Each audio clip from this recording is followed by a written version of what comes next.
The Exhaustion of Being Watched. A Zen guide to inner peace. Right now, a rapid, hollow fluttering or buzzing sensation is humming steadily directly behind your ears and running down the delicate sides of your neck, a specific state of hyperexposed vulnerability that comes from constantly waiting for validation, social belonging, or digital reassurance. It is the invisible friction of a mind that has spent the entire day under the glaring heat of public visibility, replaying how others perceived your words, tracking the silence between responses, and attempting to micromanage an identity that feels desperately exposed to judgment. Perhaps you are staring into the dark because your nervous system is trapped in an agonizing state of watchfulness, checking an invisible ledger of social standing and waiting for an external confirmation that you are welcome, that you are chosen, or that you are simply enough to be allowed to exist in peace. In this quiet space, the immediate world around you is slowly building a fortress of absolute privacy. The room has surrendered its daytime sharpness, taking on a cool, dim weight as the dark shadows settle into the deep corners of the floor, far away from the exhausting observation of human eyes. Outside, a heavy, quiet frost is settling over the garden path, numbing the remaining sounds of the street until the space around your head feels like a subterranean vault, completely insulated from the demands of the modern world. The linen touching your throat is cool and unmonitored, and the deep, silent surface beneath your body supports your weight without tracking your achievements or calculating your social worth. There are no faces to please in this darkness, no digital channels to update, and no standing to defend before the sun rises. You are not broken, dear friend. What you are feeling right now is not a symptom of personal failure, nor is it proof that you are uniquely flawed or isolated from human warmth. The immense exhaustion you carry is merely the natural response of a spirit that has been forced to perform on an open stage for far too long without a curtain to hide behind.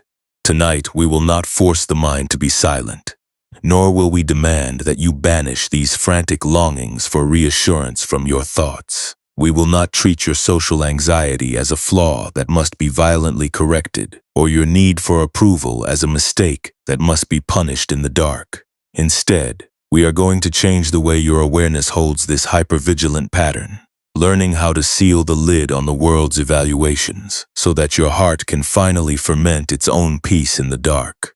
There is an ancient, surprising insight within the lineage of Buddhist wisdom that addresses this exact ache. True inner security does not arrive when you finally secure the permanent approval of the world, but when you realize that your true nature never required an audience to exist in the first place. We overthink our relationships because fear convinces us that if we monitor our public standing continuously, we can prevent the pain of exclusion or rejection. But this constant checking is not a shield, it is the very thing that drains our inner reservoir, exposing our rawest vulnerabilities to every passing breeze.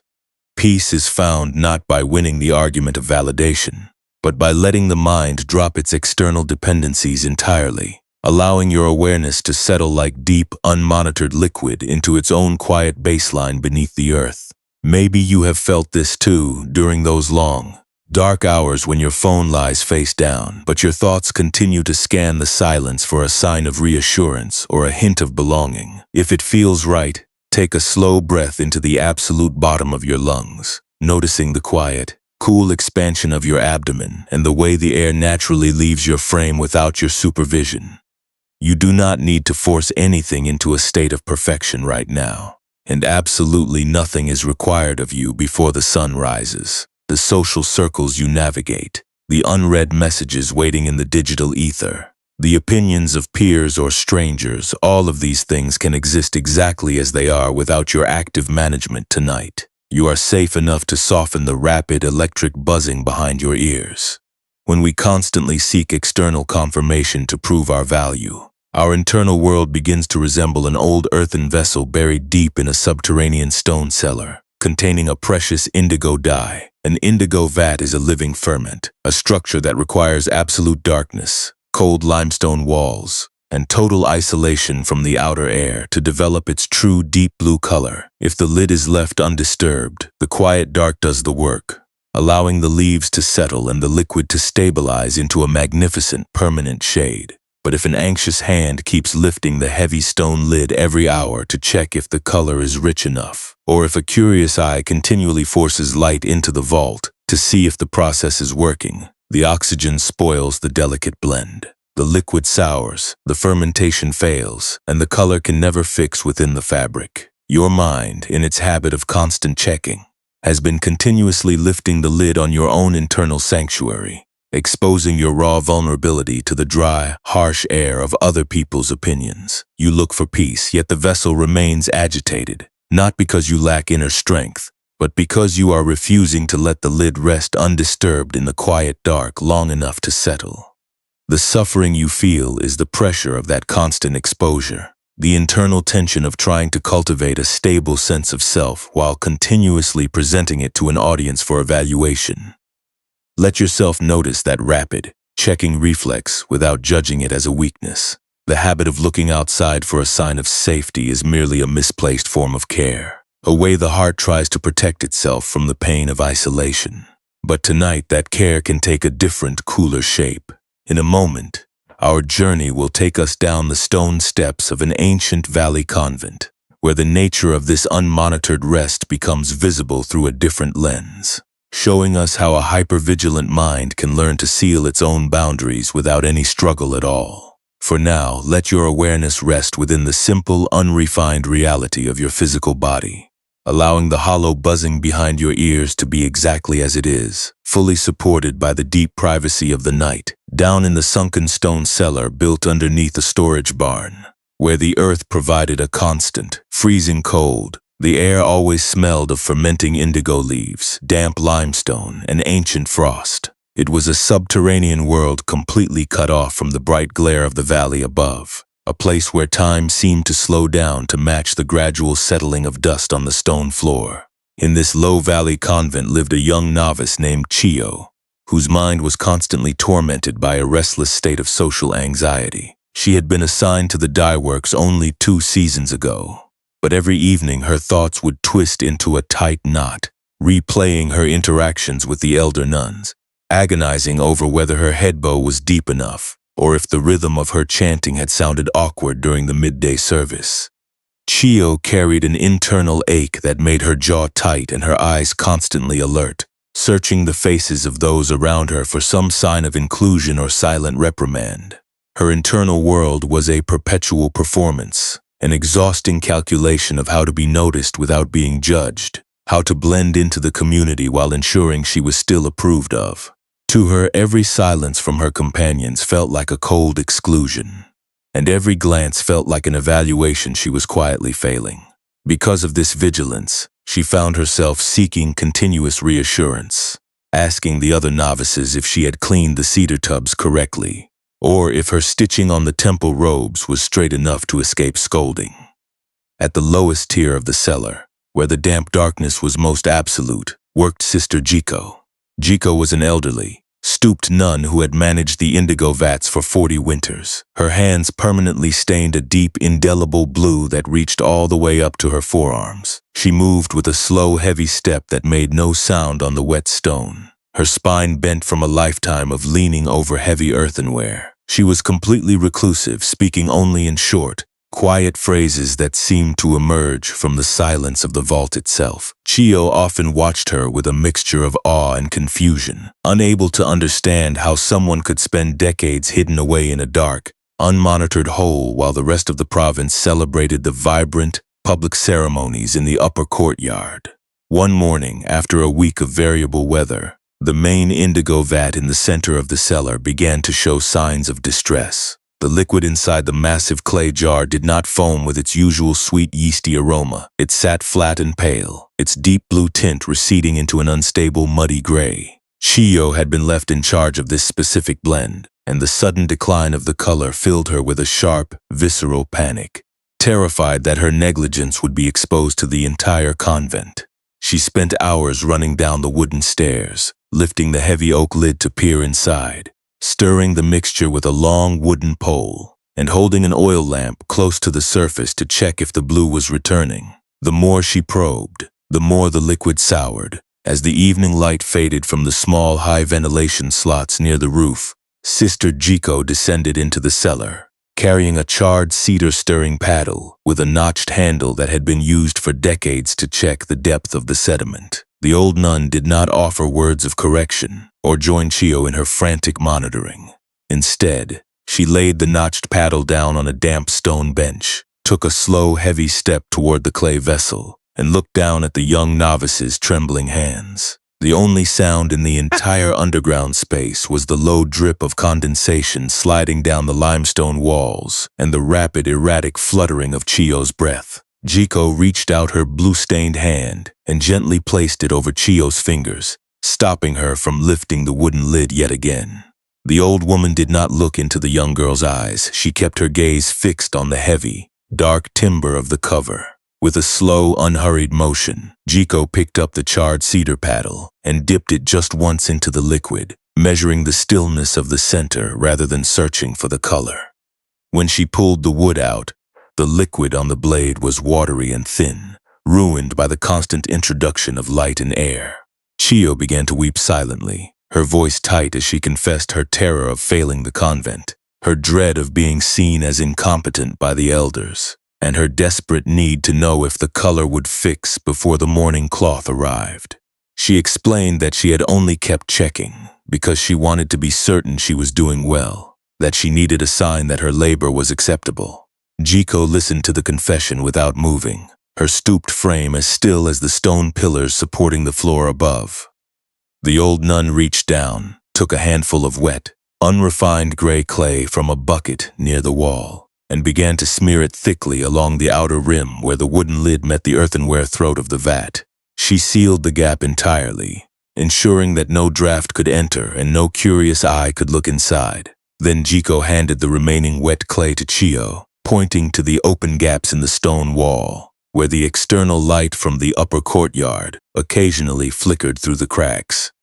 She told the young novice that the dye does not fail because it lacks care, but because it is never given a place where it is safe from being watched. Jiko looked at the newly sealed silent jar, its dark lid now locked tight by the gray clay, hidden completely in the unmonitored shadow of the vault. She asked Chio if she truly believed her heart could cultivate its own true color, while she continuously invited the whole valley to stand over her shoulder and judge the ferment.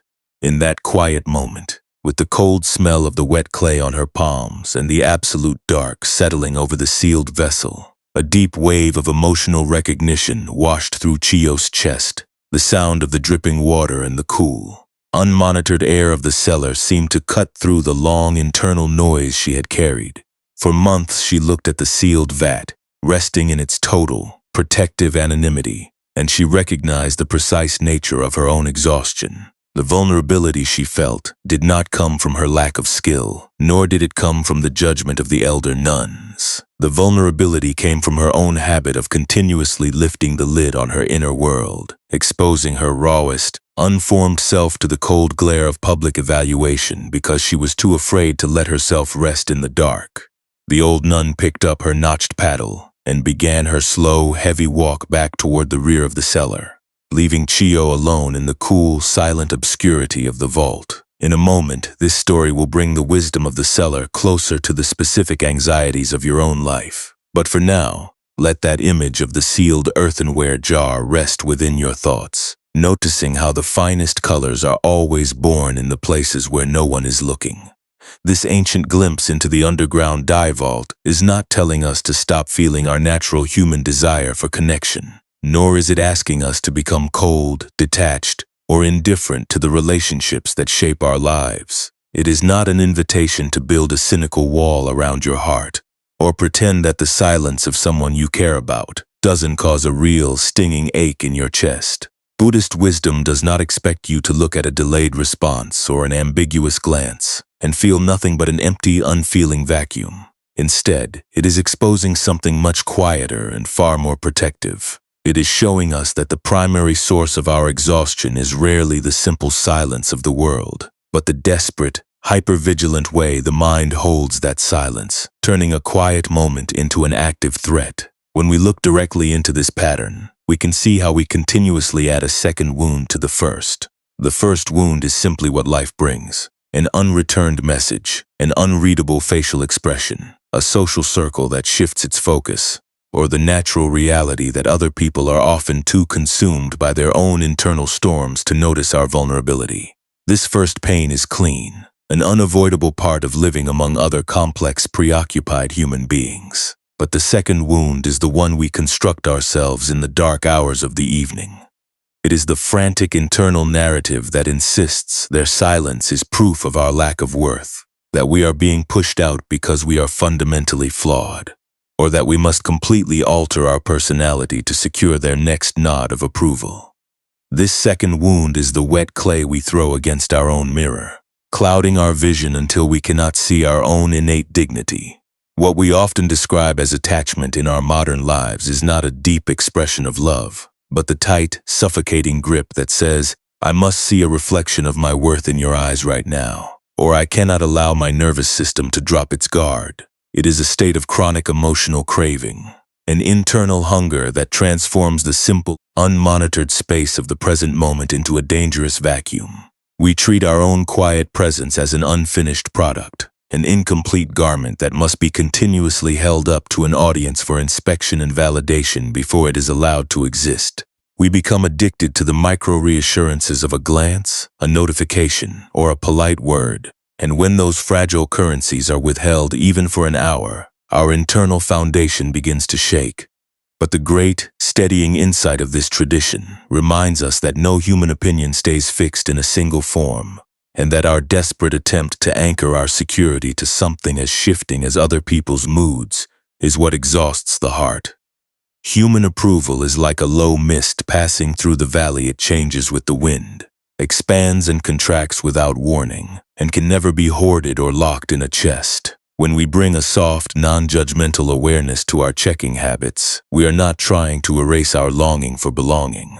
We are simply learning how to observe the rapid, fluttering anxiety behind our ears without immediately jumping into the stream and letting it sweep us away. We learn to notice the impulse to check, to ask, to fix, and we let that impulse exist as a passing breeze that doesn't have the power to lift the lid on our inner sanctuary. Letting go, when understood through this subterranean perspective, is never an act of lonely isolation or cold defeat. It is simply the profound choice to seal the boundaries of your own heart against the dry, draining drafts of external evaluation. It is the realization that your spirit does not need to be validated by a specific social standing or an immediate digital response to possess its own native, deep-tinted value right now. It is the willingness to let your unmonitored self rest quietly in the dark, allowing the sediment of your day to settle naturally to the bottom without your constant analysis. This unmoving space of awareness is like the deep earth surrounding the clay vat, providing a constant freezing cold that protects the living ferment within. The earth does not ask the indigo leaves to explain their color, nor does it demand that the liquid prove its sweetness before it offers its heavy, stabilizing embrace. It simply provides the quiet vault where the transformation can happen on its own unhurried timeline. When you allow your mind to drop into this protective obscurity, you begin to experience a genuine, self-contained compassion. This compassion is the quiet, immovable strength to hold your own anxious heart without turning its fear into a reason for self-loathing. It is the internal safety that allows you to look at your tired reflection and say, you have been performing on an open stage for so long, and it is entirely safe to let the curtain fall tonight. Slowly, this ancient medicine becomes personal. As you lie here in the deep privacy of your room, you begin to see that the silence of the night is not an empty loneliness but a sacred, unmonitored boundary that has been drawn around your bed to keep you safe from the glare of judgment. The world outside is still spinning, completely unbothered by the fact that you have chosen to step out of the marketplace of approval for a season. Your true nature is already whole, already deep, and already fixed in its own beautiful shade, completely independent of whether anyone else looks down into the vessel tonight. In a moment, we will explore how to bring this sealed protection directly into your physical body, letting the natural current of your breath lock out the noise of the world. But for now, let the exhausting need for reassurance dissolve into the cool, dark limestone of the vault, knowing that your presence requires no audience to be real. If it feels right, allow your attention to focus inward, mapping out the silent space that your physical frame occupies right now. There is no need to manipulate your breath with any kind of forced precision or rigid counting. Perhaps you might simply observe the natural, cool expansion of your rib cage as the air enters, and the heavy, unprompted drop of your belly as the breath leaves your body. With each slow, quiet exhalation, you might invite the small muscles directly behind your ears and along the slender lines of your neck to lose their tight, defensive edge. You are not trying to attain a profound state of spiritual enlightenment, nor are you required to demonstrate perfect meditative composure before the sun rises. Even noticing the subtle warmth of your own collarbones as they respond to the room is entirely enough to begin sealing out the external noise. Right now, you might choose to bring your internal awareness to that rapid, checking sensation that has been humming steadily behind your ear joints throughout the day. Do not try to squash it with sheer willpower, and do not treat it as an enemy that must be destroyed before you are permitted to rest. Instead, look at it with a soft, non-judgmental curiosity, the way an old weaver might look at a raw, unrefined bundle of yarn pulled from a deep chest. Notice if there is a specific thought anchored to this physical fluttering, perhaps an image of an unreturned message, a memory of a social encounter where you felt painfully visible, or a persistent anxiety about whether you are welcome in the spaces you inhabit. As you observe this thought drifting through your internal sky, you can gently name the emotional pattern without adding any layer of critical commentary to it. You might silently whisper to yourself that this is simply the mind's habit of lifting the lid, the old, terrified conditioning that continuously checks the external horizon for a sign of safety because it is afraid of being left out in the cold. There is a deep, unhurried freedom in simply recognizing this pattern for what it is, rather than letting it dictate the temperature of your skin. You are merely witnessing a deeply ingrained human reflex, a protective armor that has outlived its purpose for the night. If it feels right, imagine yourself standing by that sunken stone cellar we visited earlier, where the thick limestone walls keep out the glare of the world, and the air carries the cool, pungent scent of fermenting indigo leaves. Picture your own internal landscape as that massive earthenware jar resting quietly in the deepest shadow of the vault. See the heavy, dark timber lid resting across its rim, and notice how an anxious, invisible hand has been continuously lifting that cover, letting the dry drafts of other people's opinions disturb the quiet liquid within. Now, instead of using your remaining mental energy to poke or stir the ferment, you might simply choose to use the natural density of your exhalations as a protective seal. Imagine yourself taking a handful of that wet, unrefined gray clay from the cellar floor and smearing it thickly along the outer rim where the wooden cover meets the earthen jar. See the gray clay filling the cracks, smoothing over the gaps, and locking out every single draft of human evaluation with a heavy, moist barrier. There is absolutely no need to force this imagery, and there is no pressure to witness a sudden, dramatic release of all your social fears. You can simply watch as the clay seals the vessel, grain by grain, creating a vault within your own chest that is completely safe from being watched. With every slow, unhurried breath that leaves your frame, picture the image changing as the sealed jar settles into total obscurity. The liquid within the vessel becomes completely still, no longer agitated by the light of an oil lamp or the curious probe of a wooden paddle. It is resting in its own protective anonymity, far below the level where names, reputations, and metrics have any meaning at all. The dark earth surrounding the jar does not require an explanation for its color. It does not demand a performance before it offers its heavy, stabilizing weight. It simply provides the quiet darkness where your true nature can fix its shade on its own unhurried timeline. Perhaps you can feel a subtle change in your body as you allow your social presence to become completely invisible to the world for the next few hours. The skin across your forehead and the small muscles around your eyes are no longer performing for an audience. They are letting go of the public mask, going entirely slack and soft in the deep privacy of your room. There is no longer an urgent need to guarantee that you are understood or to fix a single relationship before the morning arrives. You can return to this sealed, unmonitored baseline whenever you are ready. knowing that your inner world is fully permitted to grow its true color in the dark, far away from human eyes.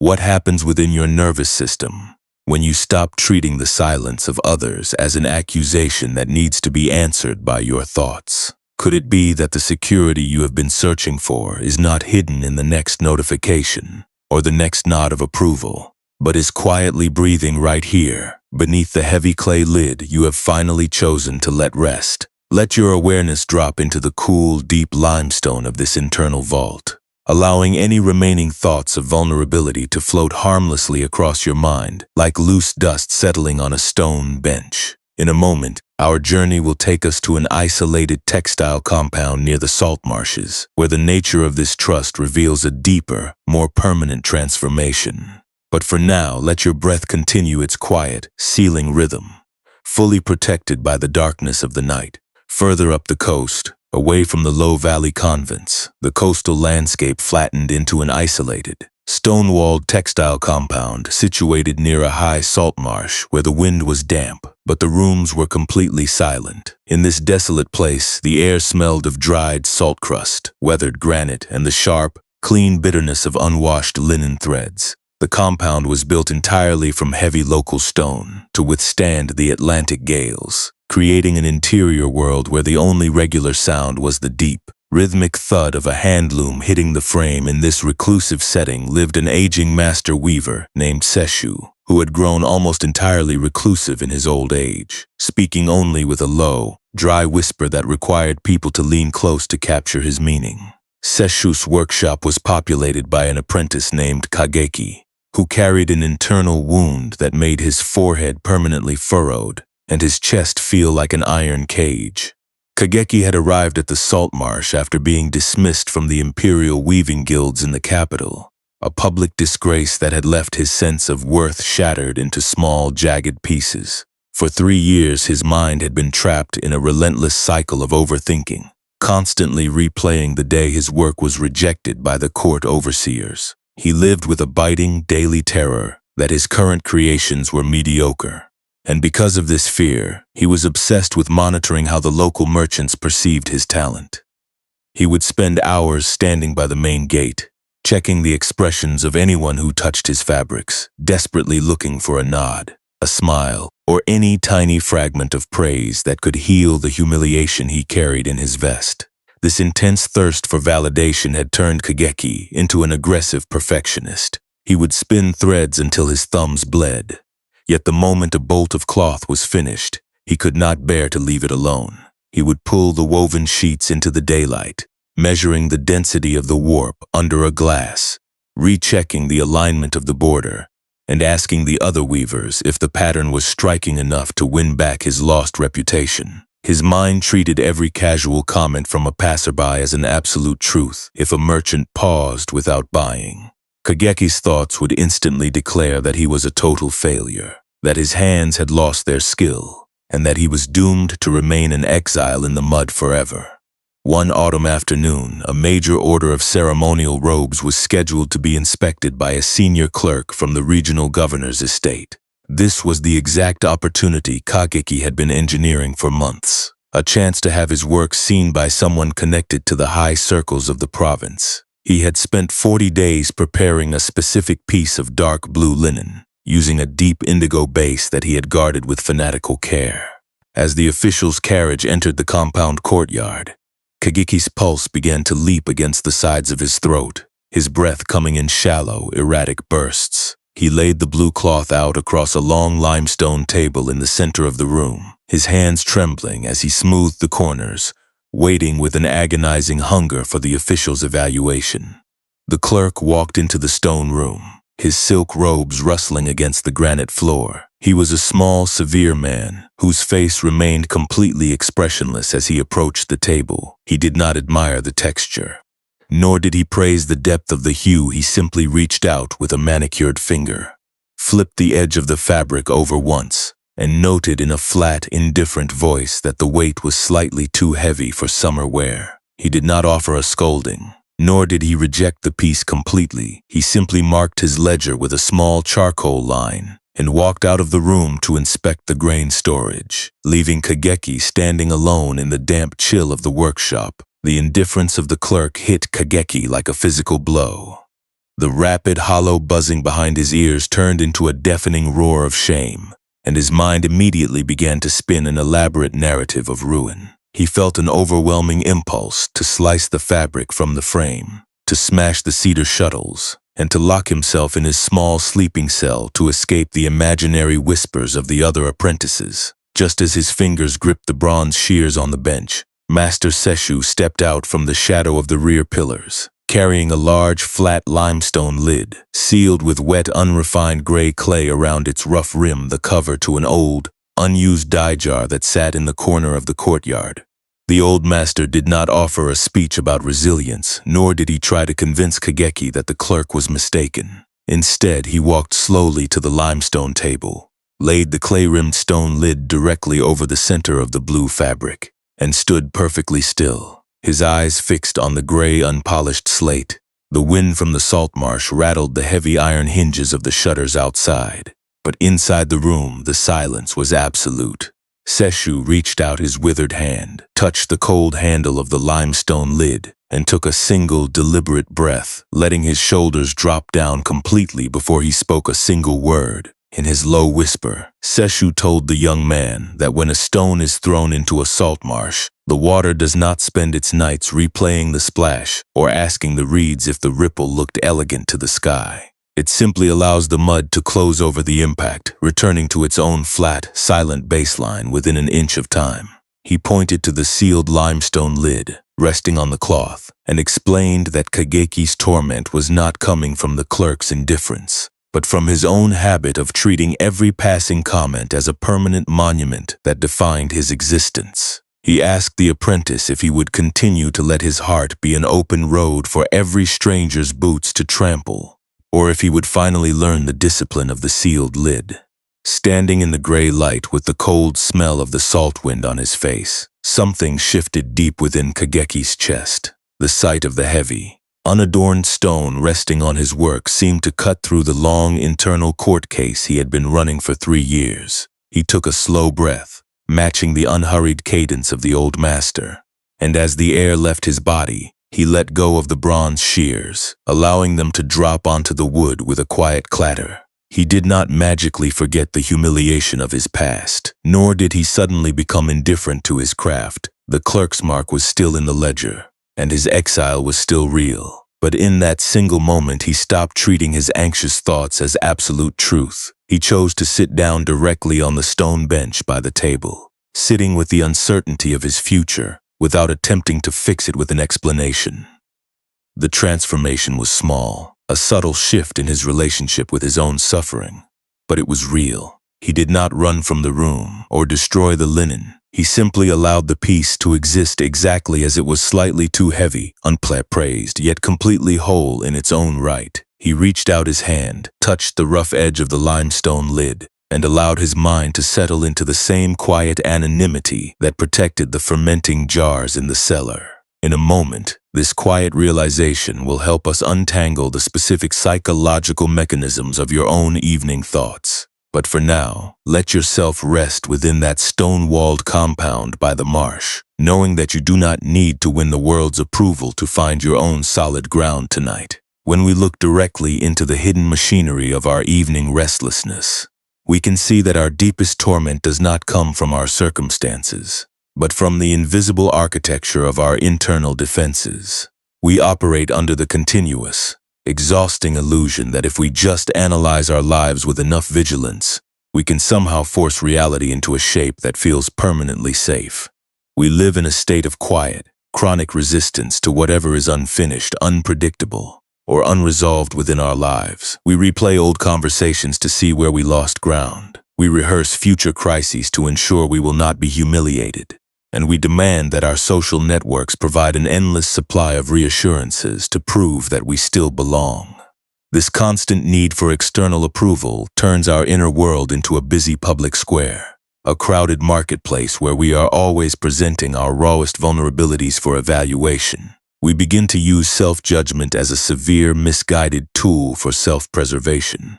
believing that if we punish ourselves with enough internal criticism, we can somehow prevent others from rejecting us first. Over time, this nervous alertness becomes so familiar that we begin to mistake it for our actual identity.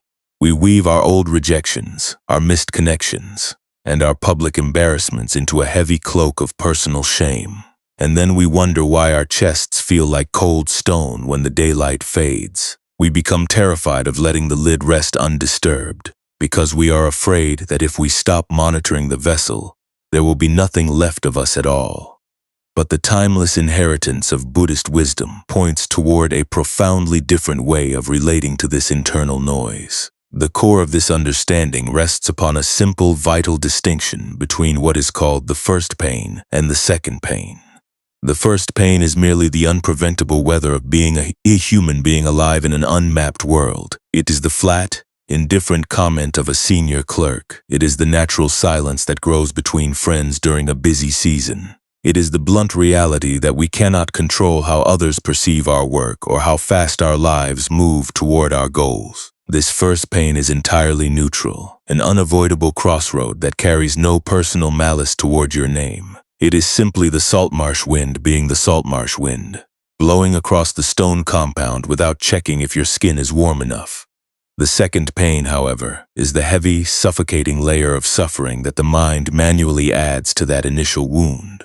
The second pain is the long, internal court case that insists an official's indifference is proof of your permanent failure, or that a delayed message means you are entirely invisible to the world. It is the frantic habit of pulling your rawest feelings out into the harsh daylight, poking them with explanations, and demanding that the world validate your shape before you are allowed to sleep. This second pain is the wet, gray clay that you voluntarily use to block your own view. Trapping your spirit in a cage of secondary definitions, we cannot always prevent the first pain, because we cannot command another human being to love us or force our past choices to rewrite themselves. But we can absolutely learn to stop feeding the second pain. Peace, when understood through this subterranean wisdom, is never the magical elimination of all your uncertainties, nor is it a state of frozen perfection where no one ever misjudges your character again. True peace is simply a completely transformed relationship with those difficulties. It is the capacity to let an unpraised cloth rest on the table without using your thoughts to slice it from the loom. It is the quiet willingness to sit on the stone bench of the present moment, right in the middle of an ambiguous silence, without allowing your mind to spin an elaborate narrative of ruin. It is the realization that your true nature does not require an audience to fix its color, because it is already securely anchored by its own heavy volume deep within the earth. When you stop treating every anxious thought as an absolute truth, you begin to see that your actual, unmonitored existence is already fully approved by the silence that surrounds your bed tonight. You do not need to win the argument of validation before the sun rises, nor do you need to correct the perceptions of those who are blind to your depth. You can let the stone lid drop across the rim of your heart, sealing out the dry drafts of public expectation and allowing the liquid of your awareness to cool naturally in the dark. Your worth has never been a currency to be bartered in the marketplace of human opinion. It is an innate, uncarved presence that remains completely untouched by whether anyone else notices your value tonight. Slowly, the rapid, hollow fluttering behind your ears begins to lose its electric momentum as this understanding sinks into your body. You see that you have merely been running an exhausted mechanism, trying to perform for a court that was never real. Tonight, you can leave that ledger of social metrics outside the heavy wooden door of your room, allowing your awareness to expand until it matches the silent, unmonitored depth of the limestone vault. In a moment, we will explore how to carry this protective ceiling into the specific, modern interactions of your waking hours, showing you how to live in a loud world without leaving your heart exposed to its boots. But for now, let yourself rest securely within the single inch of time your skin is currently touching, fully sustained by the deep privacy of the dark night. Now let this protective stillness step directly into the small, fragmented settings of your modern daily life. The wisdom of the silt-baked vat and the limestone lid is not an abstract concept meant to remain locked in an ancient stone compound. It is a practical shield that you carry into the exact moments when your day feels most exposed. It is practiced when you find yourself continuously checking your phone for reassurance, watching the unmoving interface for a sign of inclusion, and letting that silent glass determine whether your heart is permitted to relax. It is practiced when you are lying awake at night, replaying a minor conversational misstep from the afternoon, or attempting to micromanage the unpredictable trajectory of a relationship that seems to be changing its shape despite your best efforts to keep it anchored. We live in an era that mimics a loud, uninsulated courtyard, a space where we are constantly encouraged to display our unformed projects, our domestic arrangements, and our personal progress for the casual evaluation of peers and strangers. You look at the visible, polished metrics of those around you, and a sudden hollow ache whispers that you are lagging behind, that your youth is leaking away in obscurity, and that your ordinary life is somehow insufficient. Out of a habit of self-preservation, you might find yourself smiling broadly, while carrying an immense weight behind your eyes, pretending to be perfectly settled for the benefit of coworkers or acquaintances, and then bringing that heavy, exhausted mask into your bed. You want nothing more than to drop the stage persona. Yet the moment you try to rest, a persistent layer of guilt tells you that your quiet obscurity is a failure, an unearned luxury that will only cause you to lose your standing in the race.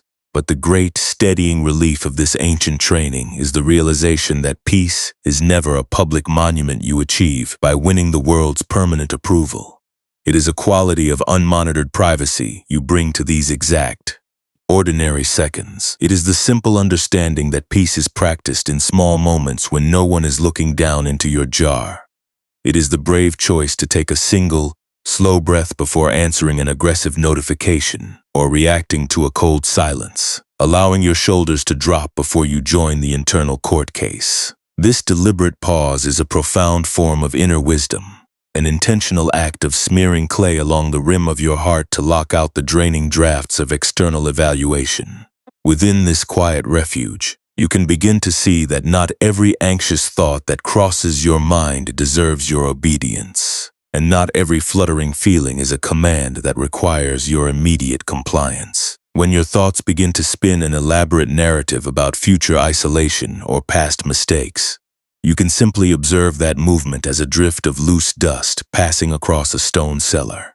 You do not have to lift the lid and throw yourself into the blend. To fix the color, you look at the pattern with a soft neutrality and recognize that it is merely the mind doing its old perfectionist weaving again.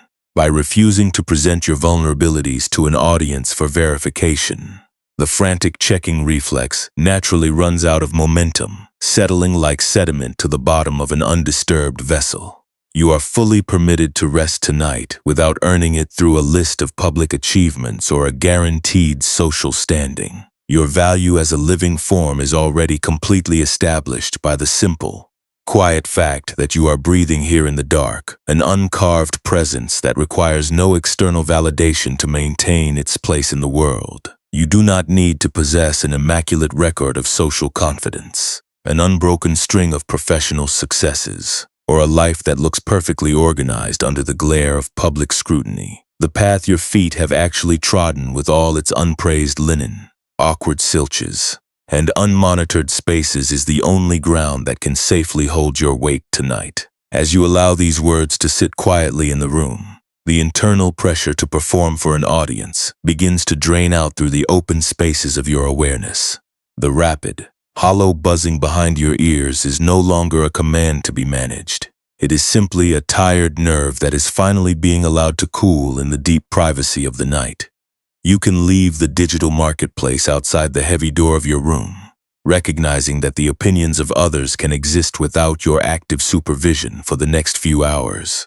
In a moment, our journey will reach its final, deep vault, where all the remaining noise of the day dissolves completely into a cool, unmonitored rest. For now, let your physical frame become heavy and secure, fully sustained by the deep protection of the dark. The busy marketplace of human opinion has completely cleared its stalls, leaving behind a vast, cool perimeter of absolute anonymity that expands to fill every corner of your room.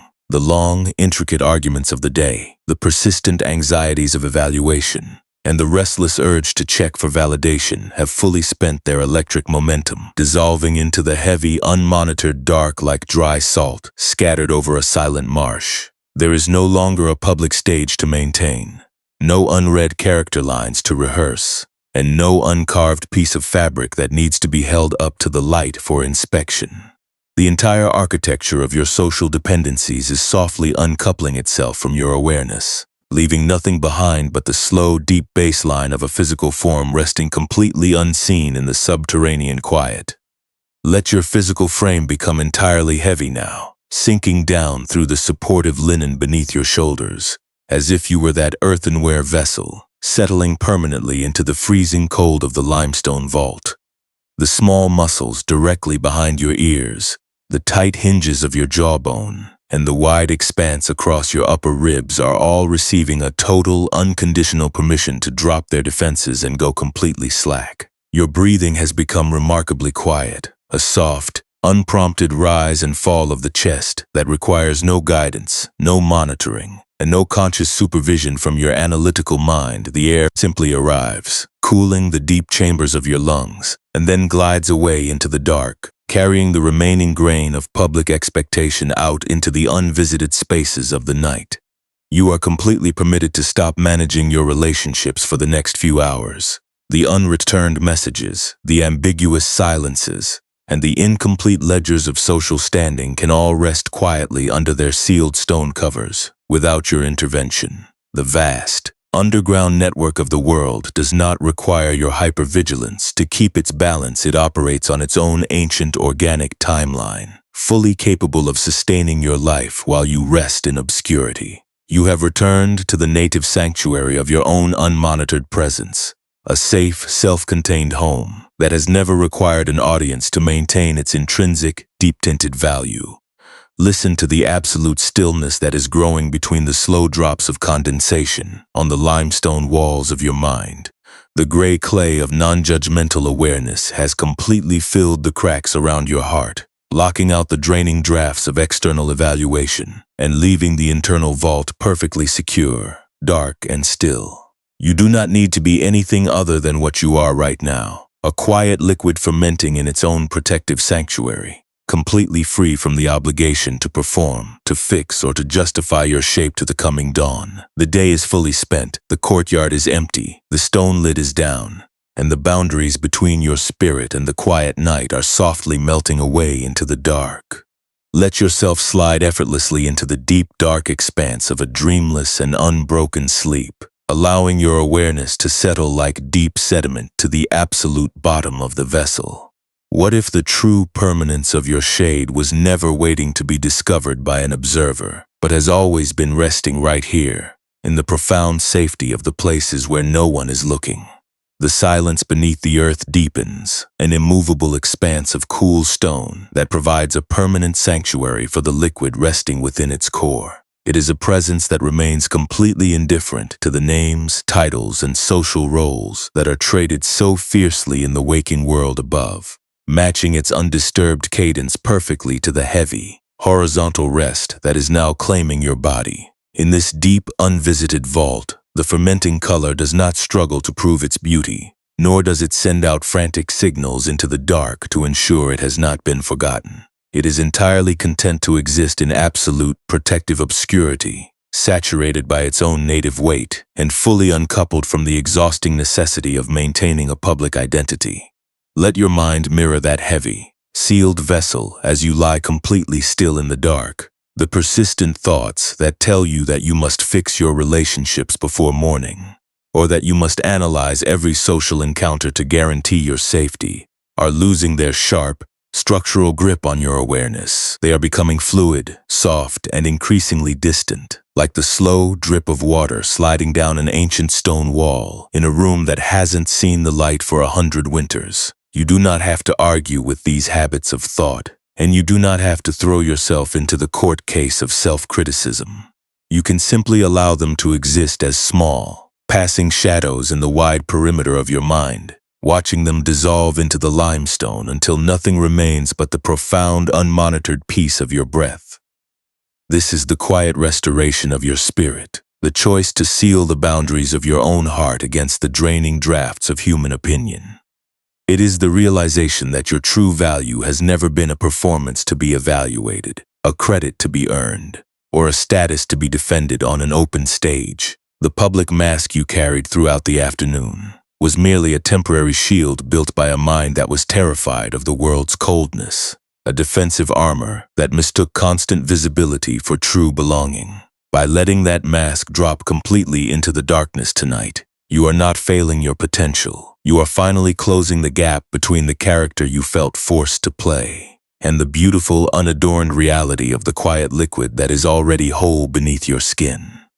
With every soft, unhurried exhalation that leaves your chest, feel the remaining sand of your social anxieties washing clean through the open spaces of your heart.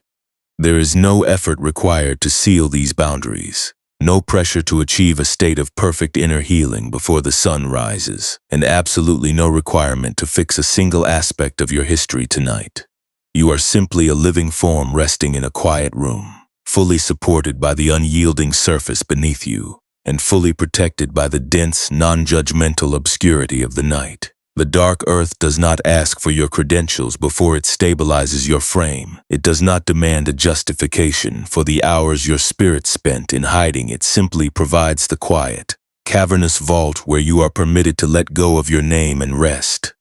The machinery of your overthinking mind has finally spent its electric momentum, its heavy wooden lids locked tight by the wet gray clay of self-compassion, completely empty of the historical silt that made your nervous system too heavy to relax. You are an invisible channel now, a simple, unadorned structure through which the deep night can flow, without encountering a single point of rigid resistance or internal friction.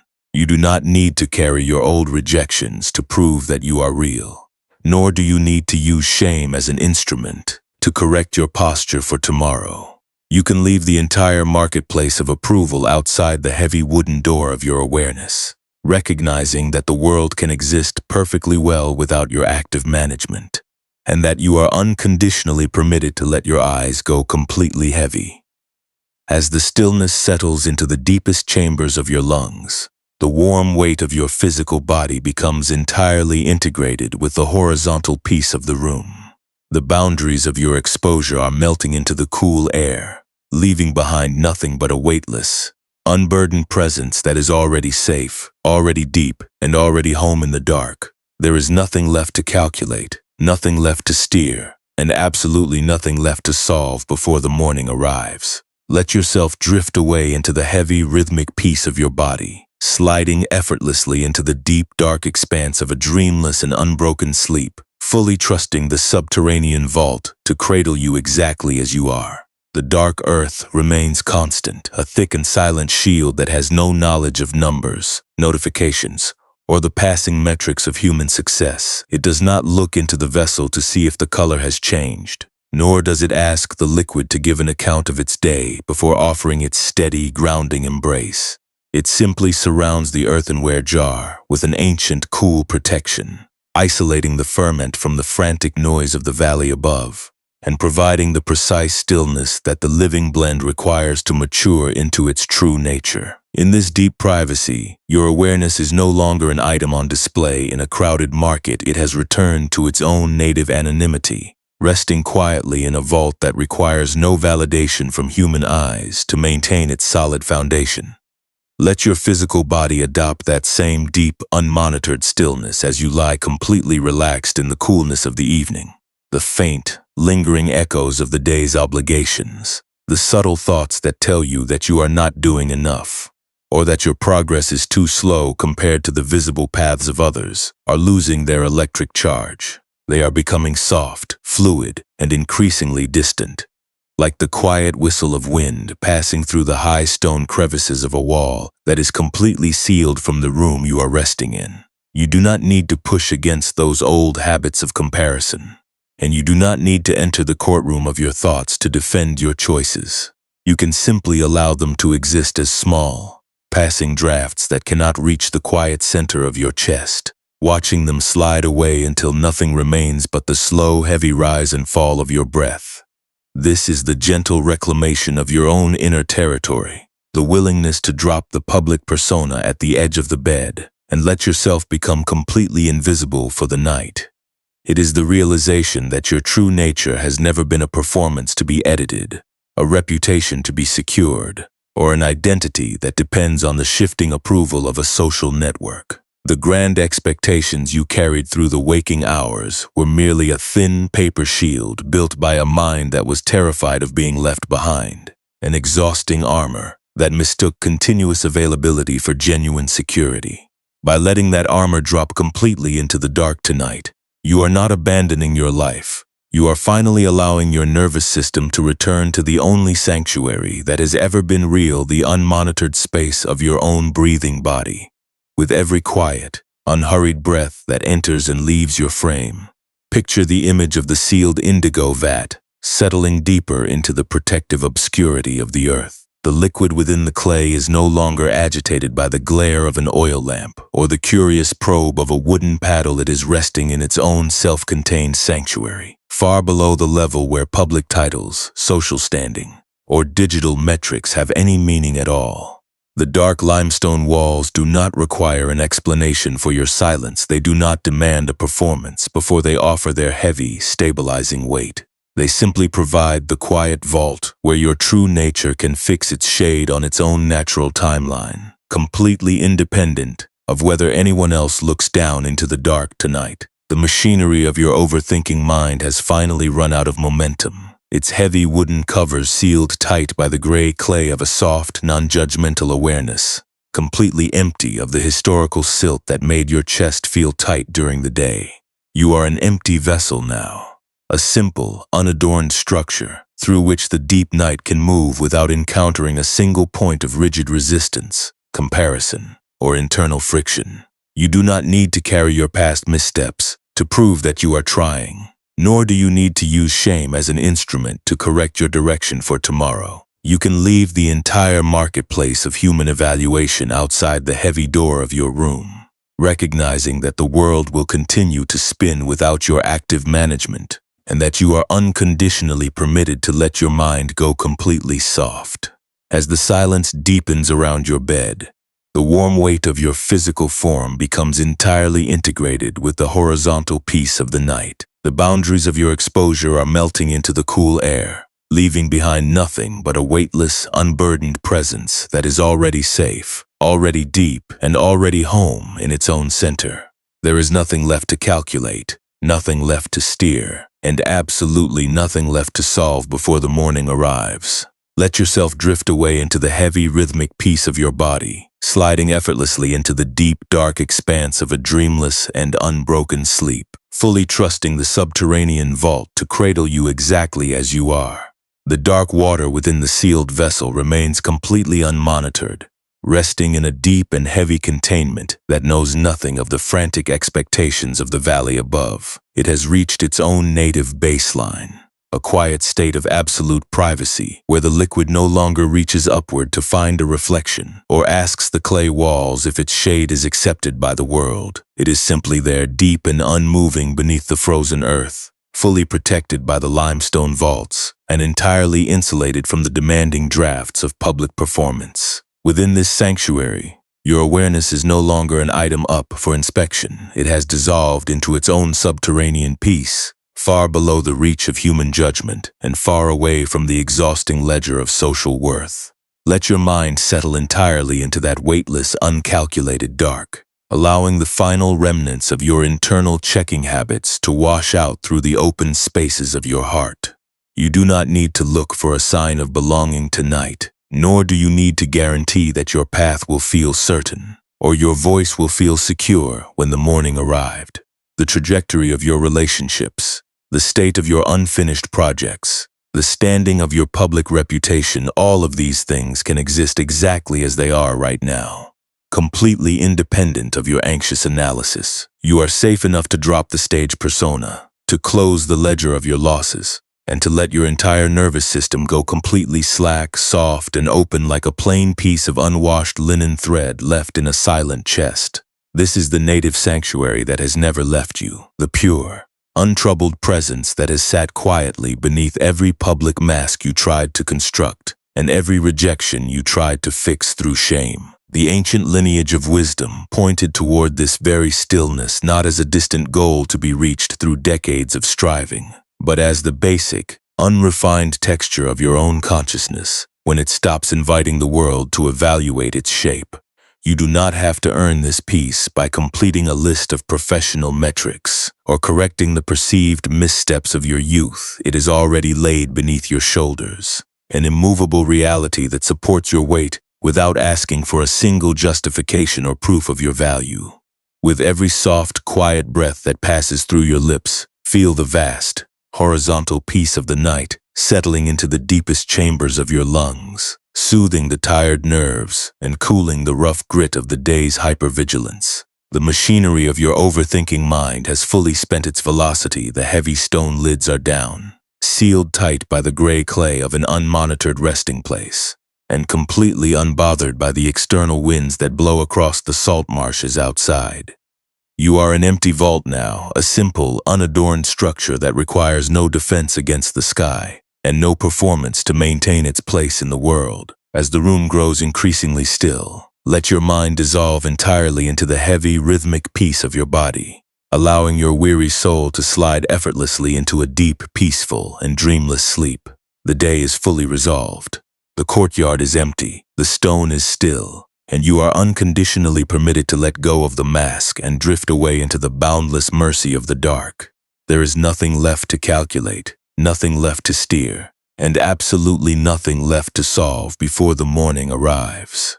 And if the true permanence of your worth was never waiting to be verified by an audience, but has always been breathing right here, in the profound safety of the places where no one is looking,